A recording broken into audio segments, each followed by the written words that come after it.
মনে যখন শান্তি বিরাজ করে ঠিক তখনই মানুষ নিজেকে সুখী মনে করে। আর এই শান্তিটা কোথা থেকে আসে? আপনার কাছের মানুষদের কাছ থেকে অথবা পরিবারের কাছ থেকে। আর কাছের মানুষগুলো কিংবা পরিবার যদি আপনাকে শান্তিতে না রাখে, তবে পৃথিবীর আর কারোর কাছেই আপনি শান্তি পাওয়ার আশা করতে পারেন না। একদমই আশা করতে পারেন না। সুখ একটি উপলব্ধি মাত্র। আর এই উপলব্ধি ঠিক তখনই আসে যখন পরিবার কিংবা কাছের মানুষদের কাছ থেকে অন্তত মানসিক শান্তিটা পাওয়া যায়।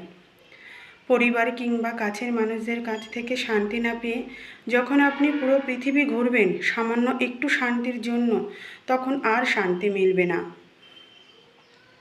যাকে শান্তি মনে করে বুকে জড়িয়ে রাখবেন, সেই আপনার অশান্তির কারণ হয়ে দাঁড়াবে।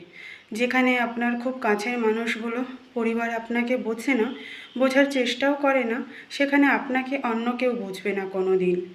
সামান্য একটি শান্তি পেতে মরিয়া হয়ে কারোর প্রতি নির্ভরশীল হয়ে গেলে সেখানেও অশান্তি ছাড়া আর কিচ্ছু পাবেন না।